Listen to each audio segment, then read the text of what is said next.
Let's go. Yeah. Here we go. Pass the scope. Pass the scope. When you need to amplify, share your stories on the fly. Call Past the Scope. EDU will bring it to you. Your event. We got you. Conference tips. We got you. Stories told. We got you. Around the globe. We got you 'cause we're Past the Scope. Hey, Past the Scope. Hey, Past the Scope. Hey, Past the Scope. EDU. Past the Scope. Hey, Past the Scope. Hey, Past the Scope. EDU coming to you live. Yeah, it's Past the Scope EDU coming to you live with another After the Bell edition. This one is for FETC. Wow, virtual conference. Yeah. It's the season of virtual conferences. I'm still rocking out, Brian. You still rocking out there? You like that new theme song? You like that? You like that?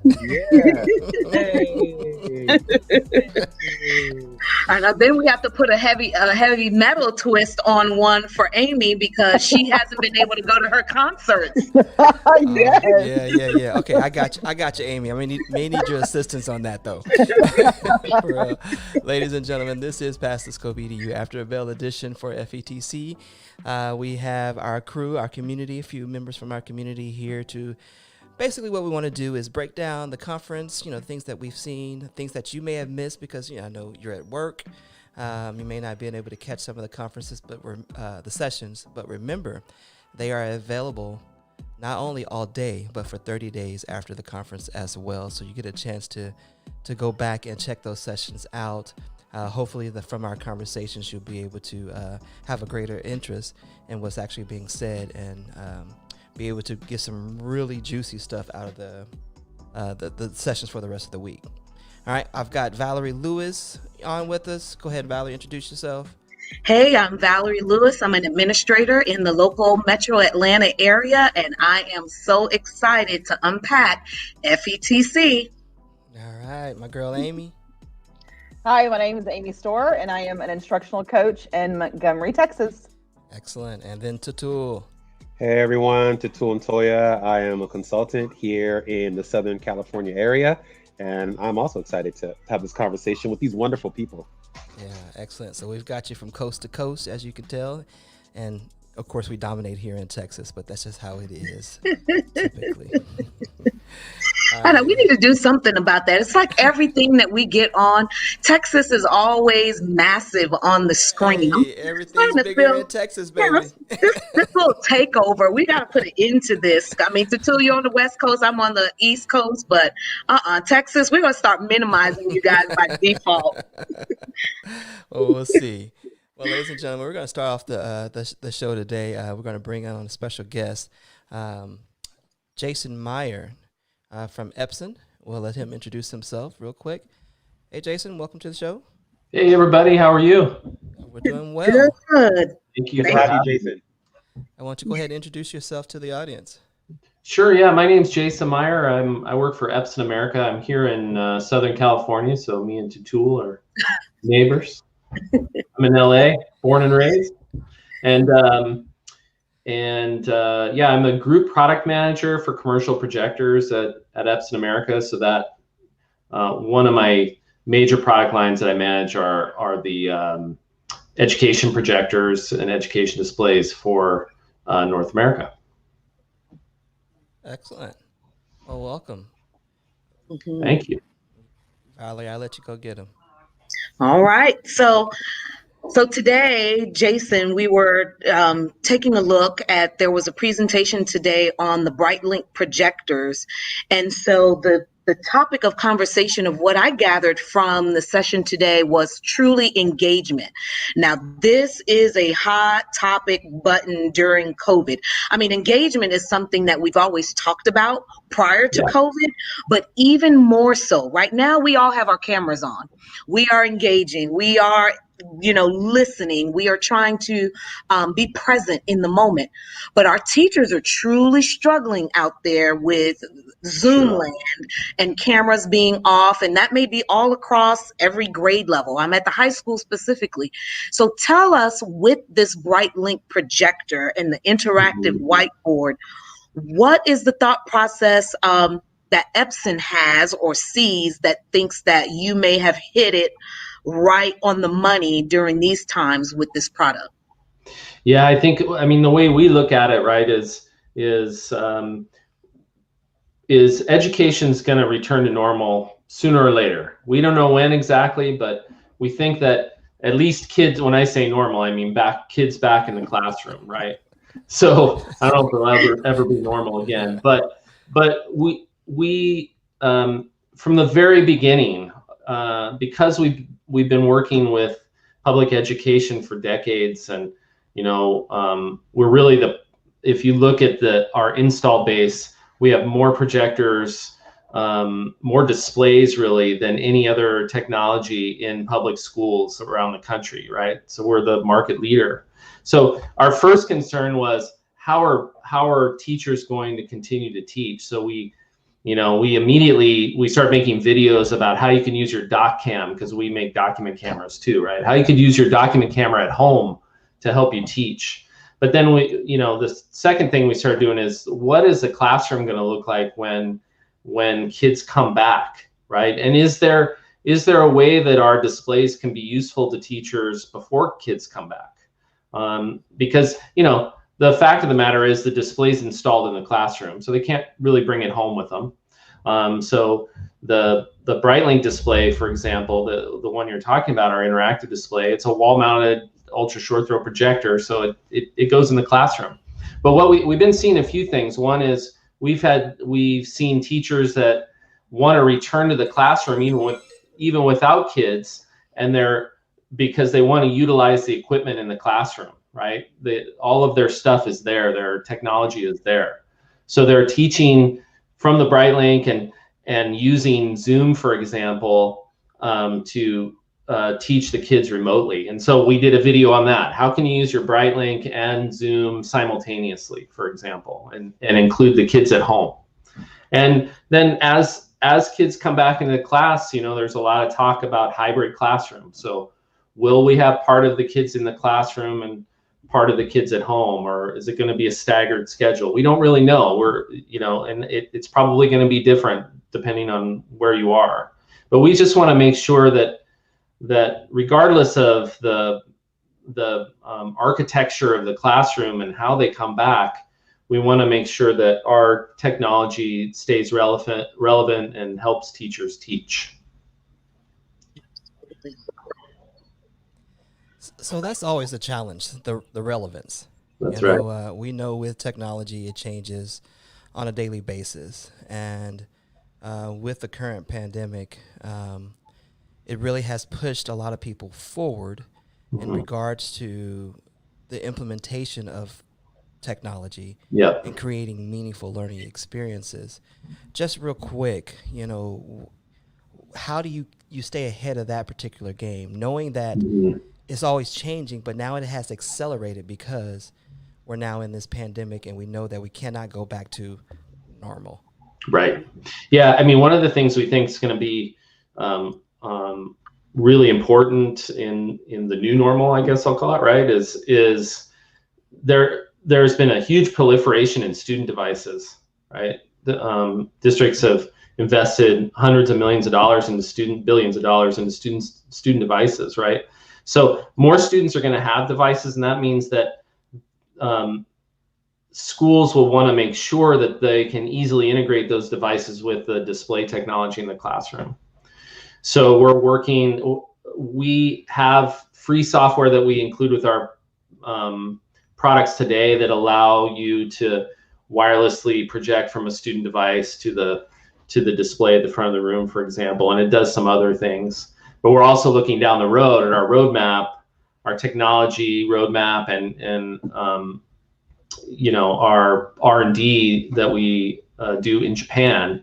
How are we going to continue to evolve this software and make it even more powerful? That may mean partnerships with other software companies. Some of it may be that we do it internally, but regardless, we need to make sure that we have a really solid roadmap and a really solid plan to be very inclusive of student devices.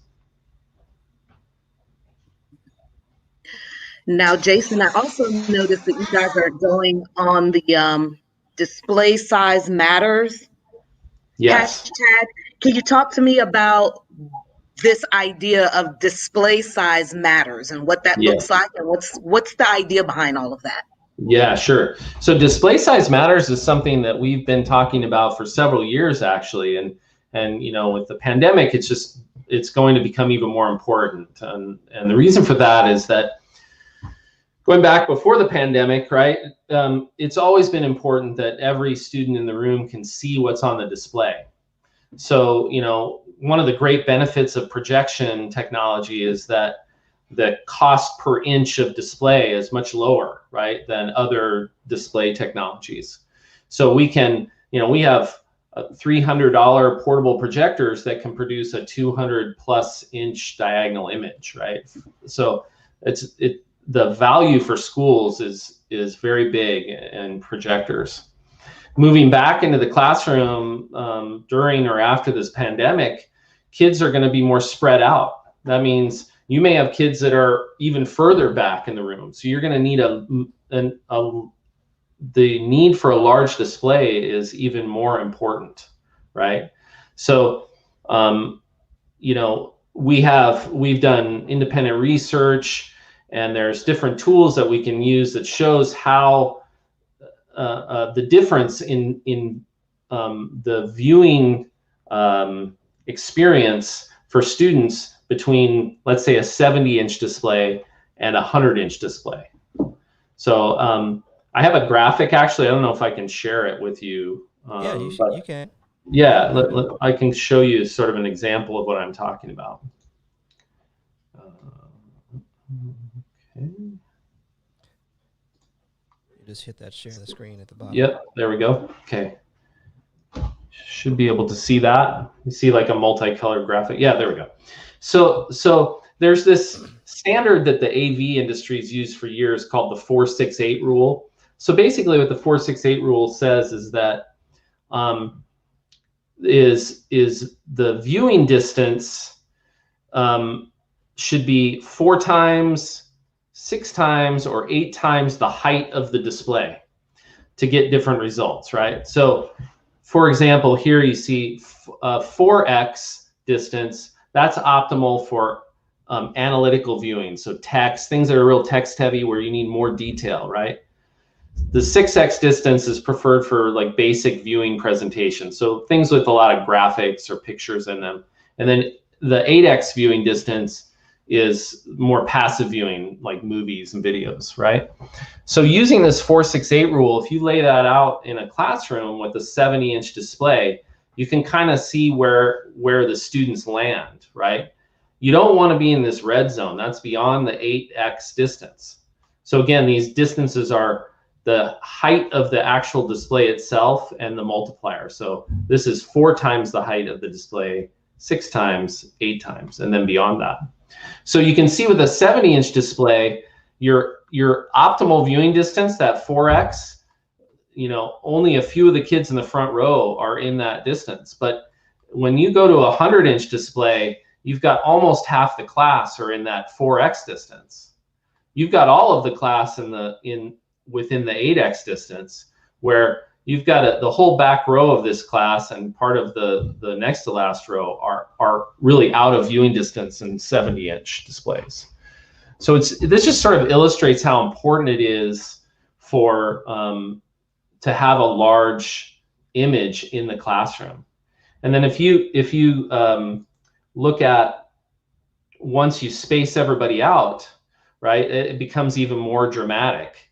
So if you have 6 feet in between every kid, you got fewer kids in the classroom.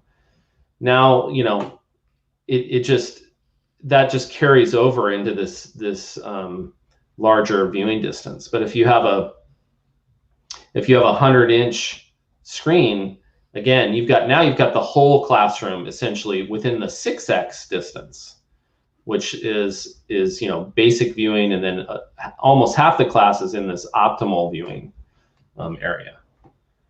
So just a little graphic to explain it, but I think it's very clear, right? And it's hard to dispute that the larger the image, the better the viewing is going to be, right? So that's something that we talk about when we're talking to schools about their choice in display technology is,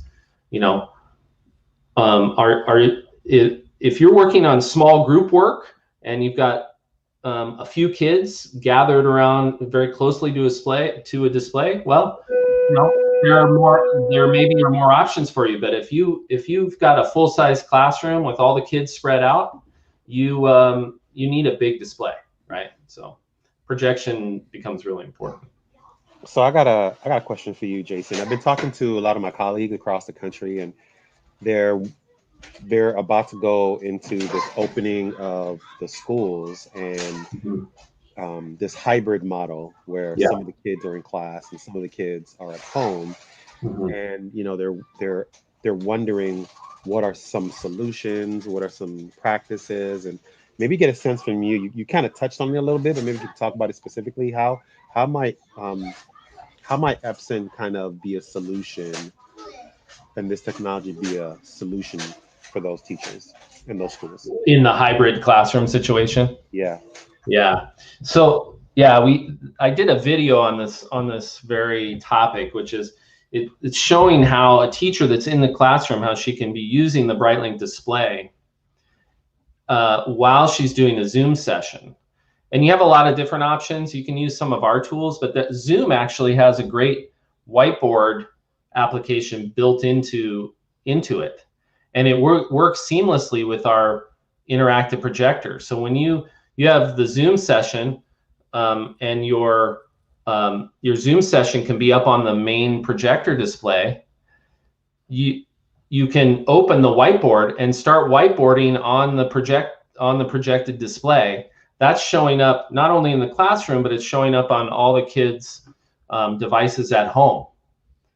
And they can actually interact with it as well at home if they using their mouse, or if they have a touchscreen device like a Chromebook, they can interact with it just using the Zoom whiteboard. So just this integration of our, we don't claim to have all of the tools, right? But you can use the tools that the schools are standardizing on, Zoom, Google Meet, Teams, whatever, with our hardware. And then you can bring dock cams into it too, right? So you can have a dock cam, a interactive projector, and a Zoom session all working at once, and you could be whiteboarding, showing objects under the document camera, and that's all happening in the classroom and at home. Yeah. Jason, I'm sorry, Brian, you were talking about the size of the projectors, and I'm looking at my board in my room, and I think it's like in the 4X probably zone. Yeah. But then I was thinking, like over 10 years ago, I was part of the pilot group in my district that had one of the first boards in our district. And so it was very fun to kind of get into it and see how you could use it as more than just a projector. So when I was watching your presentation today, there was one part that I really enjoyed and had a question about, was the interactive tools, the station rotation piece. And you had like the self-check and the reveal function and the drag and drop, which is all interactive for kids, and it brings them up to the board or brings them to the document camera. Are those all pre-made, and can teachers also create their own from scratch? So if you're talking about the easy interactive tools software that we include with it, there are some pre-made shapes, but it's fairly basic. But you can import your own images. There is a function in it to import your own images if you want to use, different objects.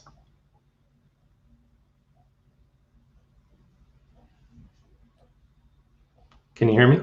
Yes. Yeah, we can hear you. I think I saw something in the chat that mentioned that there was also the free downloadable software on Epson's website, probably for those easy interactive tools. So that may be an option for teachers, at least to start with that. I don't know how much, content is there that's available for them to download, and if there's a later cost, or like you said, then they just at least have something to start with. But I saw that was free.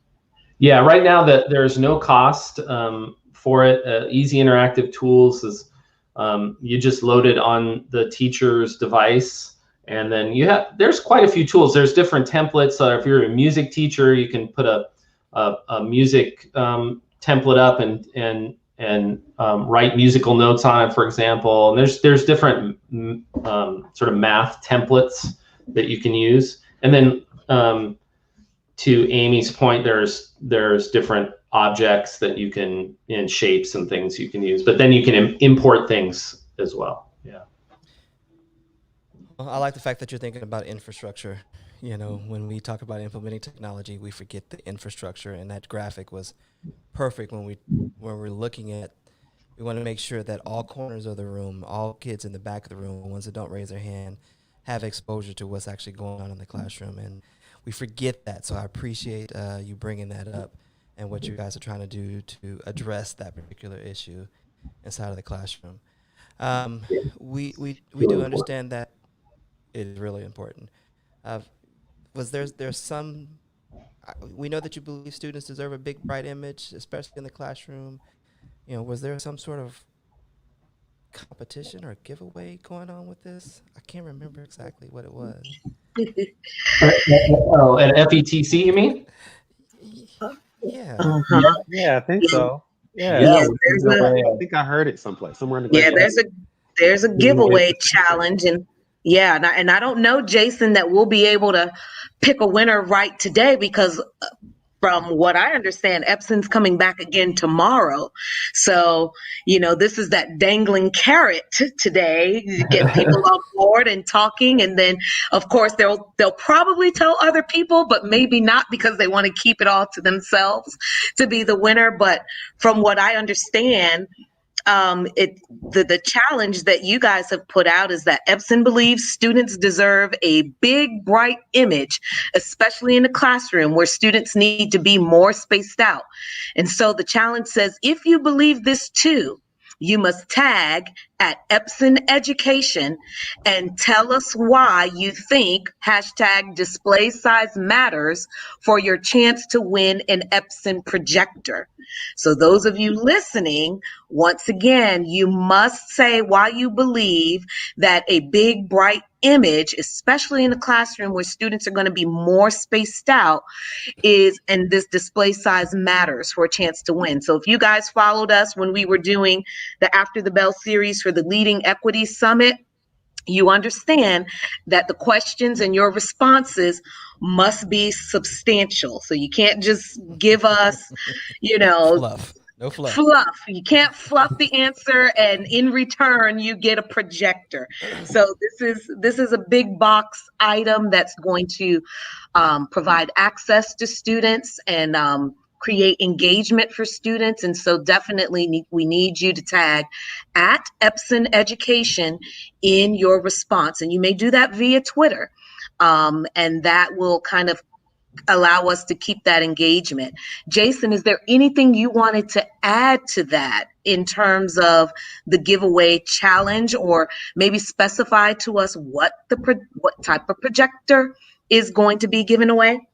Yeah, I think we're giving away the PowerLight 990U. So it's a high definition, classroom projector. I think it's 3,500 or 4,000 lumens. So it's really bright. It's a great projector. So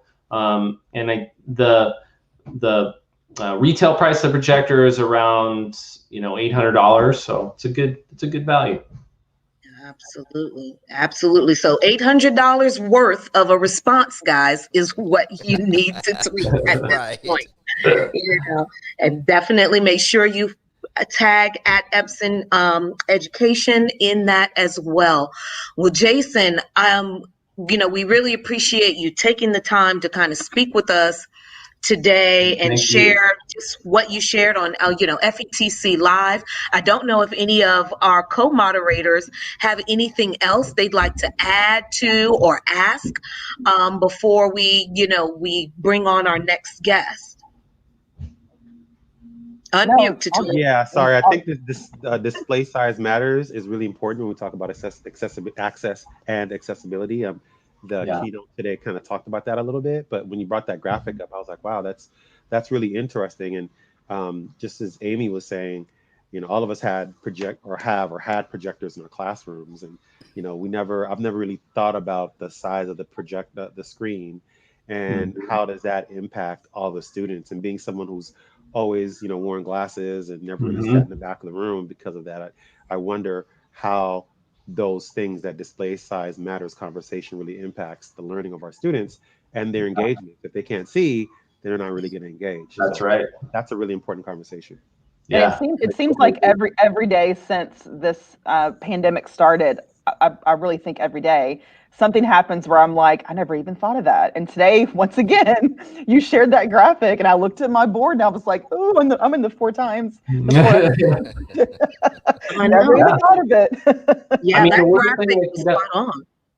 Sorry. No, I was saying that graphic was spot on, Jason. And I don't know if that's an internal document or if that's something that's shareable or tweetable that we might be able to amplify to get people having a conversation around that as well. If you can share, we'd love to amplify that. We can definitely share it. Yeah, I'll have Brianna reach out to you guys and she can share it with you. But yeah, it's so important. And I mean, the worst thing for me as a parent, I have a middle school kid, is if she was to come home and tell me, Dad, I can't see what's happening, on the board. I mean, right? So it's just so important. I mean, so basic to what they're doing in class.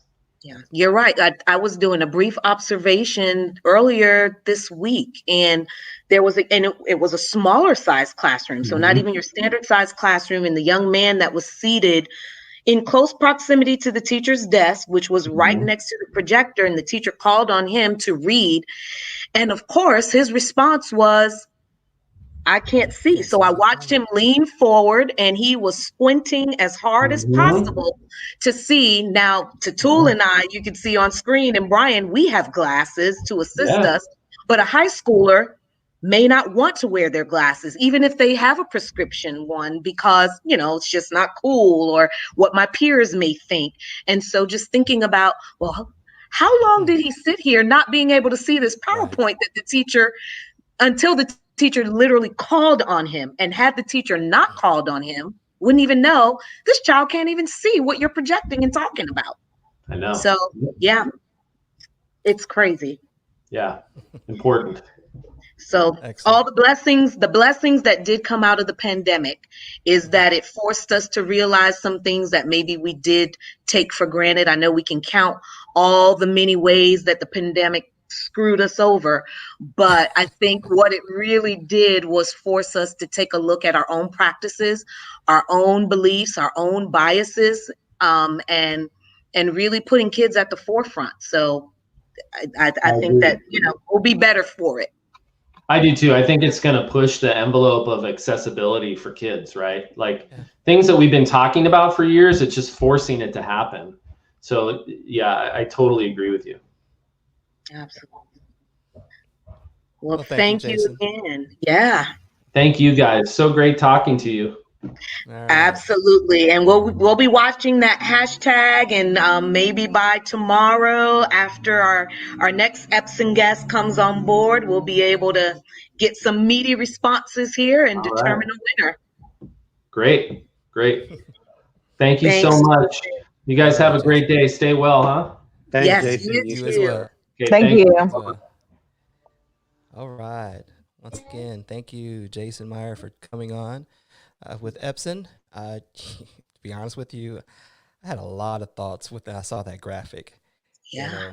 We talk a lot about how COVID has exposed the inequities. But how about the inequities in your display? That was pretty amazing to me. Just the display and where you see kids across the room, and who sits where in your classroom. That'd be interesting to, like, Valerie, you said you walked around classrooms. I'd wonder which kids are in those periphery areas where they're not really able to access the content. Yeah, and my room's used for teachers, and so I'm thinking about how I have the teachers spread out in here and where my board is at, and if that is if that's good, if that's good proximity. But yeah, something to think about for sure. Does every room in your building, Amy, have a projector? Every classroom? Mhm. Yes, in our building, we have ours are bolted on the walls and the projectors in the ceiling. And in some of our junior highs and high schools, the boards are bolted, but they don't have to have a projector on the ceiling, if that makes sense. It's all built into the projector itself and the board itself. But yeah, we're all outfitted with a board and a projector. And thinking about that display size matter, how many of us just always thought big screens were just for movies and football games? You know, that's what you think about display size. I need the big game. I need to see it well. I need the surround sound in my theater. And then that's the bulk of it, but never thought about I need it big in the classroom too. Yeah. Come on now. Come on. The game of education is real. You know, you mentioned football. You know, my Chiefs are in the Super Bowl, but you know, we won't talk about that.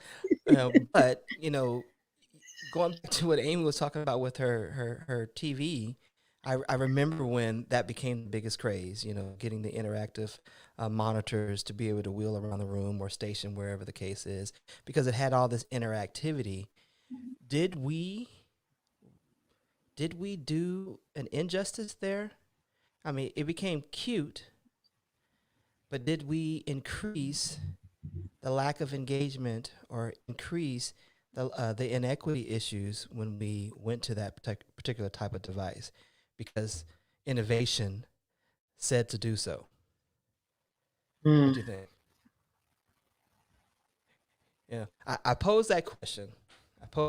Because in this morning's keynote, she talked about that you cannot innovate your way out of inequities and lack of access. It is a human issue. And when we look at all these tools that, you know, that are coming on board, are we looking at them as a savior to this? Or are we really realizing how it's used is more important? Thoughts? Yeah, like I think it's even before the pandemic, you know, you always, with tech integration, you always want to make sure you start with the learning and then find the tool or the technology that will elevate and enhance it. And I know when this pandemic first started, it was real easy to just choose a tool that worked, but was it really supporting that learning that you have in the classroom? And speaking of that keynote this morning, Brian, I watched it twice. It was so good. I loved it. Tell us about it, Amy. Roll right into it. Is she going to come on the show with us at all? No, not right now. We haven't been able to make a connection with her yet, so maybe she'll see it. I think Brian tagged her in a couple of posts because there was something about her book as well that was mentioned. So we may get her later. We might not get her live today, but maybe by tomorrow she may pop in. Yeah, I would love to virtually meet her. So one of the slides she shared it said access does not equal accessibility. And I made a note to myself as a reflection for me, because she said, how do we own our responsibility? And I thought, okay, so when this all first started, we gave our kids laptops and it took a while, but we gave our kids hotspots, and that didn't happen until the fall. And then and then what? And then what? Like, we gave them the technology, and we gave them a hotspot if they needed it. And then what did we do to make sure they had access to what they needed? And so I wrote it as a reflection to me, because for a lot of us, we thought that might have been enough, and it wasn't, and it might have not been enough. So, oh my gosh, you should see my page. I'm not going to take up the whole time, but like, there's so many notes on here. I really enjoyed her a lot. Yeah, and Amy, I think Tatul watched her too, right? Yeah, I just want to comment on what Amy said in terms of access, because we did the same thing here in my local district where my son goes to school, and turns out that there are areas of the city that physically does not have the proper internet access, and it's also a high densely populated area, so the bandwidth is always is always slowing down. So families who live in this side of town, the northwest side of town, which happens to be the darker side of town, their accessibility isn't the same as if you went to another side of town. So that's an issue, and you didn't really have to deal with it until now. You can just come to school and do what you have to do. But now in this situation, like, what's the solution, and then how do we work not just in education space, but this becomes like a bigger Right. issue, Right. between the city and some of that. So so those are really that accessibility conversation is huge, especially if you're supposed to access information as a tool for learning and you can't access it. It's terrible. Yeah, it is terrible. There's a lot to unpack from that keynote from this morning. But our next guest is actually here with us. She's in the green room right now. So let's go ahead and bring her out, and we'll allow her to introduce herself. Hello. Hey, how's everyone? I'm so happy to join y'all. It is- Welcome. I Hi. have to first say this. I'm sorry, Valerie. Texas on the She's in screen. Texas. There we Oh, go. my. Oh, Ain't nothing wrong with that. I'm starting to think that this whole thing is just a setup. It's Texas, Texas, Texas. It's a conspiracy. We got some good things going on here. Is that right? So is it Seiler or Stiller? Yeah, you're absolutely right. Jill Seiler. Seiler. So Dr. Seiler, thank you and welcome to Pass the Scope EDU After Bell Edition for FETC. Gunter ISD. I know where that is. Okay, that's shocking because we are a small town, but we're really just north of the Dallas Metroplex. Yeah, I'm in that area as well. Yes. Indeed. Well, welcome to the show, and thank you for participating at FETC. Tell us a little bit about yourself. Sure. So I'm the superintendent of Gunter ISD. We're a small rural district just north of Dallas, about an hour north. And I've been superintendent here for 9 years, but spent my whole career in education as a teacher and coach, a campus leader, was in central office for many years, and then made the big move into the superintendency about 9 years ago and absolutely love it. Now my first question is, how big is Gunter ISD? Because you're near Howe. You're near Howe, correct? I am near Howe. In fact, we're in the same district, play some basketball and volleyball against one another. But our school district has 1,000 students. So I have 3 campuses, and I get to work really closely with our students and our teachers and our leaders. Excellent. Excellent. So let's talk about this journey through the educational, your educational matriculation, I guess, career-wise. Going from the classroom, was this intentional to make it into the superintendent seat? How did it go from the classroom, the person who's always told, to now the person who gets to tell everyone what to do? So I'll tell you that I don't know that anything about my career was intentional. In fact, I was on my way to study economics and policy. And right before I started grad school, I had the opportunity to work a summer camp, and I was teaching and coaching high school girls, and just fell in love. And so I came back, started my grad school program, quickly found that I was miserable, and because I just wasn't doing where my passion was, and transitioned over to teaching. I loved teaching. I loved being in the classroom. And, I totally get the notion of certainly that's part of why I went into leadership, was to have that greater influence. But the thing I loved about being in the classroom is yes, there is structure and there are standards and all of those sorts of things, but there's this beautiful autonomy that you have in the classroom to teach the way that you want to teach, that you think is going to best engage kids. And I loved that. And I think that has served me so well as a leader, because as a leader, while I know, again, we need systems and structure, our teachers are the artists in the classroom. And my job as a leader is to support them so that they can just bring that curriculum to life in their rooms. Love it. I love it. Anytime that you can make that analogy that teachers are the artists in the classroom, you've captured my attention. So in this particular situation that we're in, this opportunity we call COVID-19, I have a lot of words for it. you have a lot of words. Opportunity is just one. So what are some of the things that you guys have been able to take advantage of as far as risk taking, or changes in philosophy or approaches in order to combat what we've got going on in this pandemic? Yeah, so I've said often, I would never wish this pandemic on anyone, But I will say that there have been benefits, right? And that's the job of a leader. That's a job for any educators, to find that silver lining and to see how we can make things better as a result of it. And so, we had islands of excellence, specifically in terms of instructional technology. And this really forced our hand to go systemic K-12. And so while we had plans to go one-to-one on our strategic plan and that sort of thing, overnight, we went one-to-one basically. Not really, it took a long time for those technology units to come in.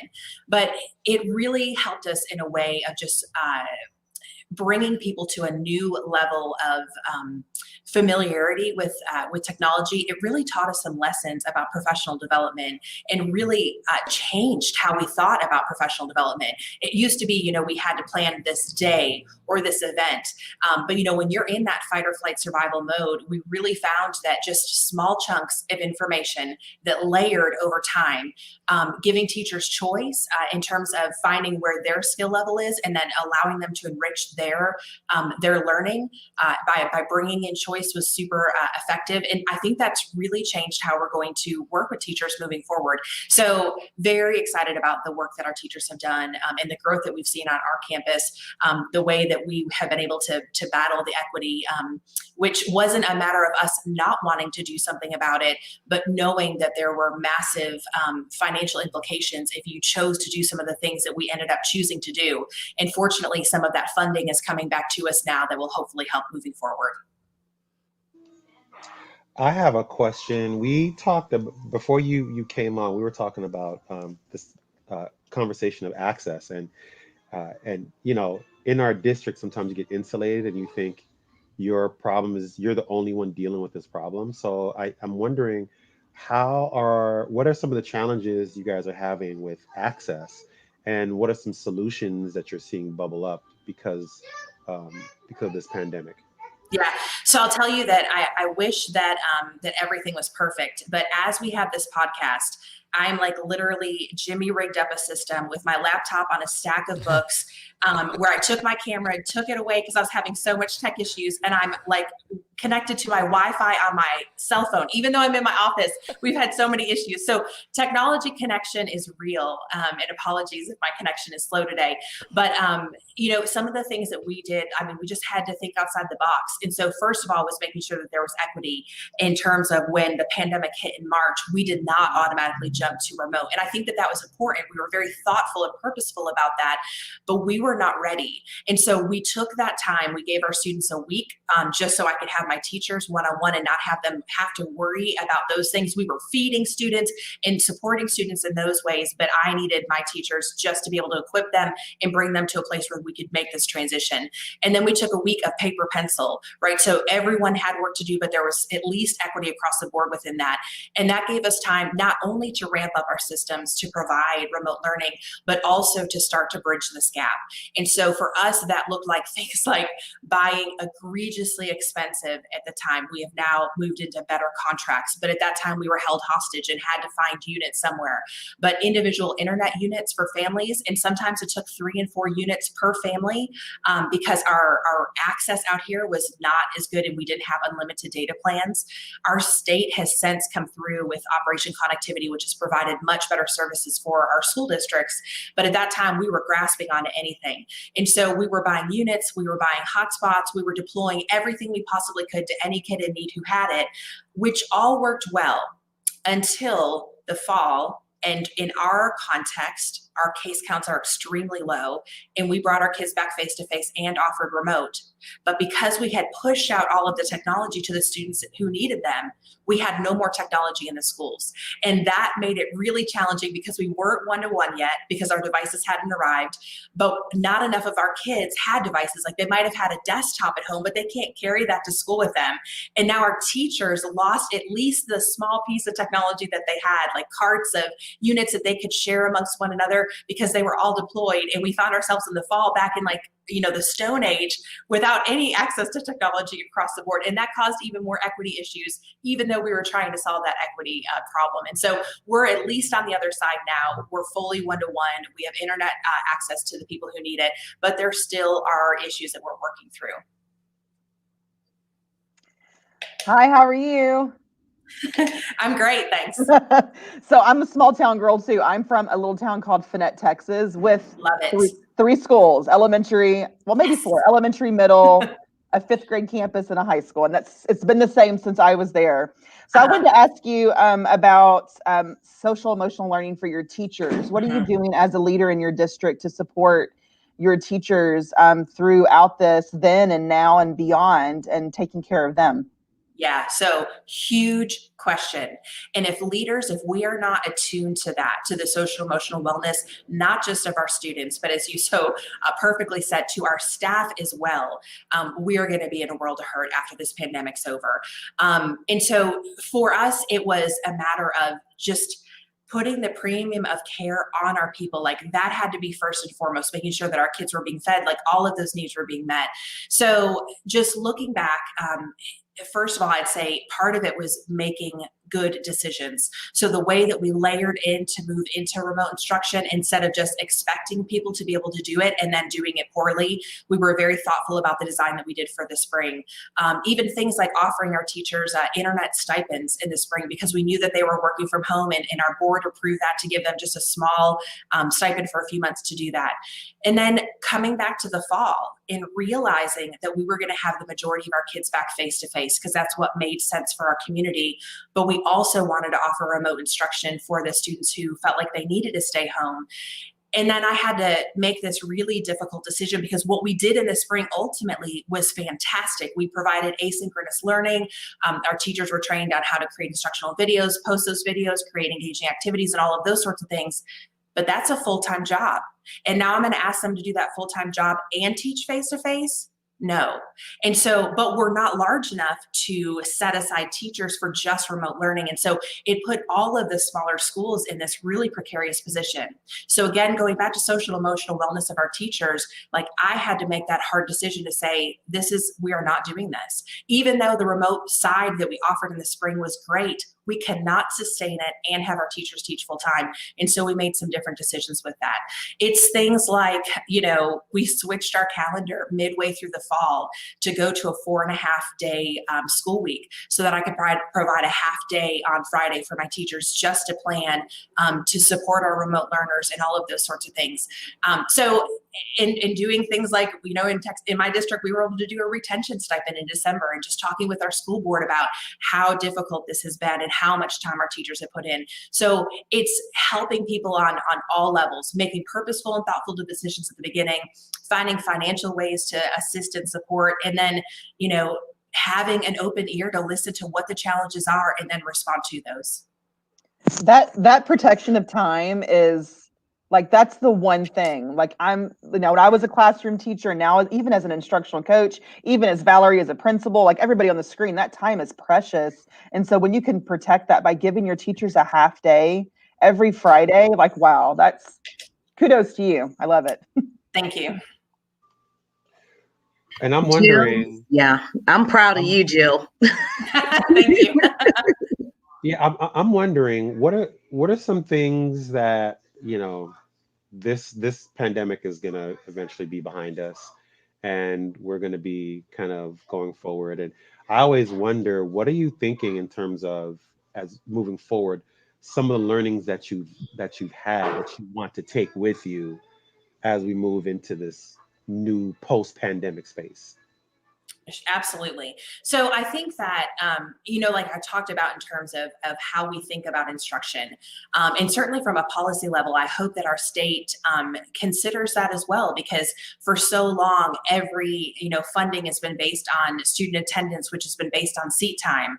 But I think that we've learned through this, like at my high school, for instance, it's very much a hybrid schedule. And so I have students kind of coming and going throughout the day. They're taking some courses online through the community college. They're taking some courses in person.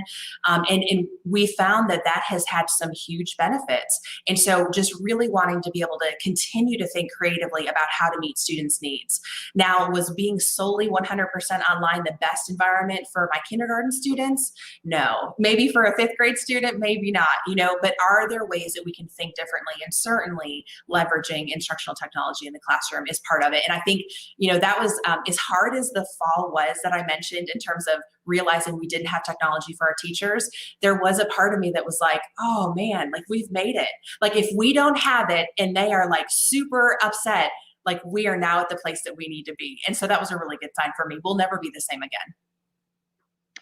One thing we did on my campus, we were remote the first like 3 weeks of school. And then we brought back our kindergarten students by themselves for 1 full week. And it was like the coolest thing to have just kinder in the building, all hands on deck, helping them, get familiar with lunch and dismissal. And we were like, can we do this again next year? Because it was great to acclimate them to the school, the school life. And we loved it. And we rotated in also. We did it a little bit shorter, but we rotated by alpha for that first week, just so we could have half of the kids in the building at one time. And then I built in 2 remote Fridays on week 2 and week 3, just so we could get all the kinks out, like make sure everyone had a device. And the learning was super, super light on those days. Like basically, can you log in? Can you fill out this Google form? Doing some learning activities like that. But it allowed us to see quickly and easily and with zero stress, are our systems where they need to be, so that if we have to shut down, everyone will know where to go, how to access the learning, and we won't have some of those issues that we really struggled with last spring when we had no warning about what was going to happen. So once again, we see the blessing in the pandemic. It has really forced us to, like you said, it's forced our hands, but to reevaluate. And as we were speaking with Jason from Epson Education earlier, we can't go back. We're not looking to go back, or at least we shouldn't be. This reflection that we have, as Tatul mentioned, should lead us into the future. What do we do differently? As Amy mentioned, bringing in kindergartners there by themselves, same thing at the high school level, bringing in those transitioning or rising ninth graders. They were in the building by themselves that first week. I mean, the ninth graders, they come in and they're these little tiny bodies and they're already fearful as it is, but to be able to take the edge off and they're not intimidated by the upperclassmen and someone's going to stuff me in the locker type of thing. You can really get them to navigate through the building. I mean, I think it will be a shame on us if we are looking forward to going back to our old practices versus really thinking about kids being duly enrolled. They can still have a job, still complete their courses online, work at their own pace, and still complete the Carnegie units and graduate and do something substantial with their life and their time. Families that have kids that, some of the kids need to be home for whatever reasons. And, we just have to consider all of these things that initially I think we just took for granted. It's not a one size fits all, this education thing that we do. Yeah, absolutely. I agree 100%. Well, Brian, where are we going? I do apologize. It's that time of the day where my wife calls and tells me to take somebody to dance. I'm just being real. This is how we do. Well, let me ask this, Dr. Seiler. So, did you present today at FETC? So my day is tomorrow and I'm the opening keynote. And so I'm really excited to share. And of course, FETC brings in so many great, teachers and leaders and all of that. But my message is really going to be around just leading through challenging times. And so, the ironic part about this is that I just released a book last fall. It was called Thrive Through the Five. And it's around this notion that I love my job as a school leader. And I tell people all the time, I love my job 95% of the time, which is great. But there is this small part that is so incredibly difficult that I don't think that we talk about enough. And so the book is really about how do we thrive through every season in life, but especially the most challenging ones. And of course, I wrote that a full year before the pandemic hit. And so, what a timely message to be able to share. And it's such an honor that FETC asked me to talk about it. That is awesome. So the book is available, of course, for people to purchase, right? Absolutely. Amazon, Barnes & Noble, your favorite place to buy books. Okay, we're going to have to find that link so we can make sure that we share with our audience. Sure. As well. Look forward to hearing you tomorrow. Is it at 11 o'clock? I don't have the schedule in front of me. What's the time that you actually go on? Keynotes have been about Typically, 8 o'clock. usually 11 o'clock for keynotes. Yes. Tomorrow morning. Yeah. You know, No, just I'm wanted to excited assume. already. Like we can tell this keynote is going to be awesome. Just, I mean, your leadership, your passion, like we feel the fire. Just like, and I don't think you're saying the right things. I know that you've been living the right things. We can tell you're thoughtful about your people, what they need, your family, your community. And so for us, that's what stand up, and we as Past the Scope EDU, we're very intentional about the things that we amplify. We don't like to be dictated and told what to do, but we want people that are doing the right work. Yeah. And kudos to you. And they are so blessed to have you in Gunther. And Brian, I'm gonna take these two ladies, these Texans, away from you. And so the women on here are the majority right now. And I'm just feeling this girl power and this leadership because as you start climbing in this education space up at the top, the executives and the decision makers don't look like us a lot of times. And to know that Dr. Seiler is doing a stand-up job and speaking on the behalf of teachers and students and communities, you make us proud to be educators because we know their plates are full right now. And not just full, I mean, they're toppled over. They can't even pick them up off the table. And so to consider and put them first, we thank you for the work that you're doing. We're proud of you. Continue to ignite that passion. And we support you. We support you and we'll continue to amplify the good things you have going on. Yeah, Well, I've heard it said this year, that crisis, they say, defines your leadership. And someone shared, actually crisis reveals it. And we have seen tremendous leaders rise up this past year. And I've just been proud to work alongside so many of them in Texas.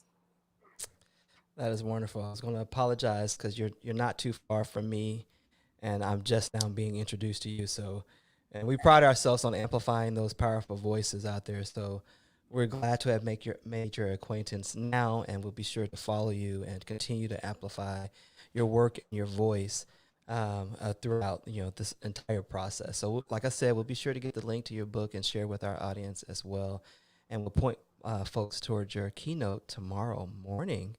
That sounds great. I can't wait. All right. Thank you for joining us. Thanks so much for having me. You're very welcome. Wow. This is a great way to end our session, our after the bell session here at FETC. You can tell Brian is tired. Great conversations, with our special guest. We'll be able to chop up more about the keynote from this morning because equity is always going to be the conversation that we need to continue to have, continue to expose to those inequities, also the solutions that are that we need to come together to create in order to make sure that all of our students get what they need and we meet them where they are. Any parting shots, you guys, before we leave today? Follow Dr. Jill Seiler, right? Jill M. Seiler. Jill M. Seiler on Twitter. So make sure you follow her and get the book. Thrive. Was it Thrive in 5? Thrive through the 5. Yep. Go ahead, Tatul. About to follow you right now. Sorry. I was always following her. Yes. Amy kept it a secret. See, Amy, that's not even right. See, Amy is the type of competitor with this Epson projector. She won't tell other people that they're giving away a projector. She's keeping all the good stuff to herself. No, but definitely join us again, viewers. Tomorrow, 5 p.m. We'll be back again for another After the Bell series. Remember, if you're trying to win that Epson projector, you must tag them at Epson Education, and you must tell them why display size matters. So make sure you tune in. Thank you, Brian, for pulling that up on screen. And we'll be back again with Epson tomorrow. We'll also have Curriculum Associates. And then joining us will be Thomas Murray and Brianna Hodges. So you don't want to miss out tomorrow, 5 p.m. Eastern Standard Time, same channel. Tune in, guys. Stay safe, stay healthy, and continue to ignite a passion for learning, one scope at a time. Yeah. Say bye, everybody.